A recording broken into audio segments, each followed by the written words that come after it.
Դե այսինքն պահանջն է արել։ Տեսեք, այդ նույն բառապաշարի մասով նախ թույլ տվեք բառապաշարին անդրադառնալ։ Այդ բառապաշարը օգտագործող մարդը զարմանում է այն բարքերից, որ գոյություն ունի մեր բանակում։ Երբ որ ինքը ասում է բանակը մեր հասարակության հայելին է, բա դու թիվ 1 ամբիոնին կանգնած ես, թիվ 1 պաշտոնյան ես փաստացի, որ դու նման բառապաշարով խոսես, բա բանակում էլ այդ ամեն ինչը տեղի կունենա։ Ու ինքը թող պատասխանատուներ որևէ տեղ չփնտրի, բանակի այսօրվա տեղի ունեցող բարդակը եւ այն իրավիճակը, որ կա, այո, թիվ 1 պատասխանատուն հենց ինքն է եւ պաշտպանության նախարարը։ Իսկ այդ ժողովրդի պատվերի մասով, բա ժողովրդը իսկապես երեք Լևոն Քոչարյանն էլ ասաց։ Բա գիտեք ժողովրդը մեզ ինչ էր ասում։ Դուք գիտեք ժողովրդը ինչպիսի բառապաշարով եւ ինչ տոնայնությամբ խոսում է այս իշխանությունների վերաբերյալ։ Ձեր մեղքը չի, որ չեք արել միջև հիմա ժողովրդի ասածները, դրա համար էլ այսօր ինքն է դատարկաթորներին ձեր նայում, ասում ձեր մաֆիայի վերջը տալու եմ, կզսնելու եմ։ Անցնող տարիներին իսկապես մեր քաղաքական ուժը ամեն բան արել է իշխանափոխության օրակարգ սպասարկելու համար, փողոցային պայքար, ազգային ժողով եւ այսօր էլ ասացի, նախագահ Քոչարյանն էլ բազմաթիվ անգամներ ասել է, որ մինչև վերջ շարունակել ենք մինչև այս իշխանությունների հեռացումը, այո, մինչև հիմա չի ստացվել, բայց որևէ վարքյան հետ չեն կանգնելու։ Այսօր ես բառացի իրեն ասացի,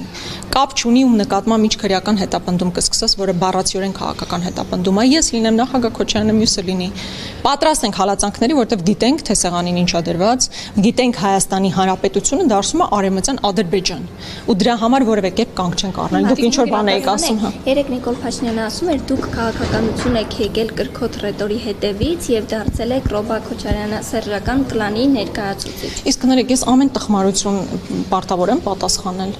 Ես գրքոր հռետոր ասելով նկատի ունեի իր այն կեցվածքը, որ բան չես ասում, մեկ էլ բան անում, հիստերիկ անում։ Դե դա փաստ է, դե չգիտեմ քաղաքական ճանապարհ։ Ես, հա, գրքոտ հռետորի միջելուց իր բնորոշումներ իր մասին, եւ երբ որ ինքը սկսում է ցնցումների մեջ ընկնել, հիշում ենք նրա այդ ձևակերպումը իր մասին, այսինքն ես իր մասին իր ձևակերպումները վերադարձրել եմ իրեն, որպեսզի կող դնենք իր այդ հռետորաբանությունը եւ բովանդակային զրույցները, դե հաճախ չի ստացվում կամ երբեք չի ստացվում։ Բայց եթե բովանդակությանը անդրադառնանք, ինչ է ասում, որ ես այո քաղաքականություն մուտք եմ գործել, սատարելով իշխանափոխության օրակարգը եւ ճիշտ է ասում, բայց հետո ինքը այդ իշխանափոխության օրակարգը ինչ արեց, դարձրեց Արցախի հանձնման օրակարգ,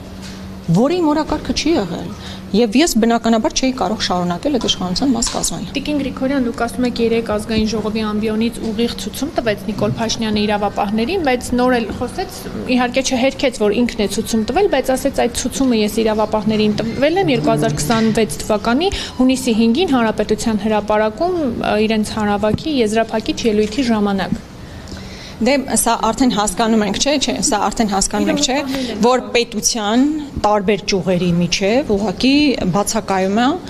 բաժանումը։ Երբ որ ես մարդիկ խոսում են սահմանադրության մասին, որ սահմանադրության մեջ պետք է հստակ տարանջատում լինի տարբեր ճյուղերի միջև, ինքը ուղղակի դրել sense ջնջում է բոլոր հնարավոր գծերը, այսինքն իրավապահ համակարգը, դատական համակարգը հիմա պետք է առաջիկային որոշումներ կայացնեն, չէ, նույն նախագահի վերաբերյալ, նրա որդիների վերաբերյալ։ Հիմա ինքը փաստացի ուզում է ասի, որ չկա դատավոր, ով չի կարող, ով չի իրականացնի իր պատվերը։ Բա բաներ անում, այստեղ եկած ասում էր, այն դատավորները դեռևս սպասարկում են էլիտաներին, նախկին էլիտաներին եւ այլն։ Մինչդեռ հիմնական հատվածը դատավորների փոխված է, մնացել են մի քանի հոգի, ովքեր կարող են արդարադատություն իրականացնել, մյուս մասն էլ բոլոր իշխանություններին ծառայած, հիմա էլ Նիկոլ Փաշինյանին գլուխները կախ ծառայող դատավորներն են։ Հիմա այստեղից այդ հրահանգները իջեցվում է, ինչը նշանակում է ուղղակի չկա ժողովրդավարություն։ Եթե քննիչը նստած սպասում է Նիկոլ Փաշինյանը երբ հացուցումը տալու ինչ որ գործ կարելու, իսկապես այստեղ որևէ խոսք լինել ժողովրդավարության մասին չի կարող, եւ ես շատ ցավում եմ, որ մեր միջազգային գործընկերները շարունակում են լուռ մնալ, համր մնալ,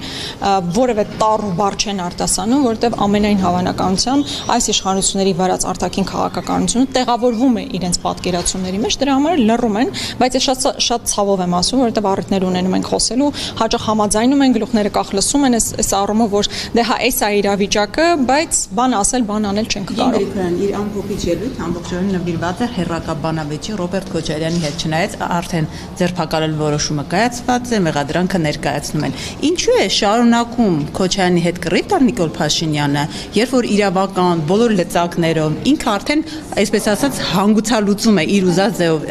Քոչարյանի հետ կապված գործընթացները։ Այս ելույթը որ լսեինք, տպավորություն էր, որ Քոչարյանը դեռևս ազատության մեջ է եւ սպառնում է նրա իշխանությանը։ Նախ նախագահ Քոչարյանը դեռ ազատության մեջ է։ Այդ չնայած SMS-ը կարող է արդեն գրված լինել, այս բան նախագահ Քոչարյանը գտնում է հիվանդանոցում։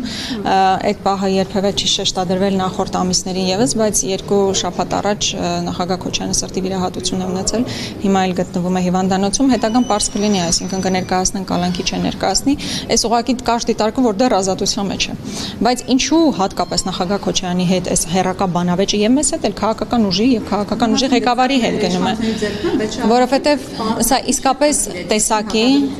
Նախ ես մի քանի արձանագրում արեցի, թե ինչու Նիկոլ Փաշինյանն այդքան ատում է Ռոբերտ Քոչարյանին, նախ ընդհանրապես քրիստոնյա մարդու համար ատելությունը մեղք է, բարկությունը, չարությունը, բայց ինքը չնայած սաղմոսները այսօր երանիներն էր ասում, բայց ինքը իր էությամբ չի կարող քրիստոնյա լինի, որովհետև այդքան ատելություն իր մեջ պարուրված է։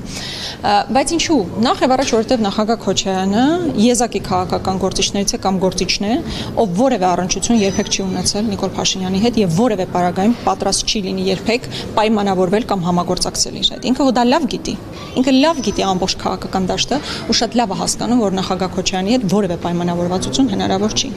Եվ երկրորդը տեսակների ու մոտեցումների ընկալումների տարբերությունն է։ Մենք խոսում ենք հայկական բովանդակությամբ Հայաստանի Հանրապետության մասին, ինքը իբր այսպես փաթեթավորում է 4-րդ հանրապետություն, որի տակ ամբողջական ադրբեջանական նարատիվներն են տեղակայված։ Ու դրա համար է այս գաղափարական այո տեսակի եւ գաղափարական պայքարի խնդիրը։ Ֆիքսել են միայն ձեր խմբակցել այսպես ելույթները շեշտադրումները անդադ ձեռքը ձեր կողմներ մեկնում եւ ձեր քննադատություններ իր համար հիմք դարձնում Դե օբյեկտիվության համար պետք է նաև ընդունել, որովհետև ուժեղ Հայաստանը ներկա չէր եւ հիմնականում մենք ենք խոսում, միգուցե դա էլ իր տեղն ուներ, բայց ամեն դեպքում այստեղ որևէ քաղաքական ուժի հատկապես մեր գործընկերների մասով բան չեմ ուզում ասել, բայց ամեն դեպքում ակնհայտ է, որ այդ քաղաքական բևեռացված մոտեցումները հենց մենք ենք որ արտաբերում ենք, այսինքն այդ հարություն աստիճան քաղաքական ընկալումների եւ մոտեցումների տարբերությունը մեր կողմից է որ ներկայացվում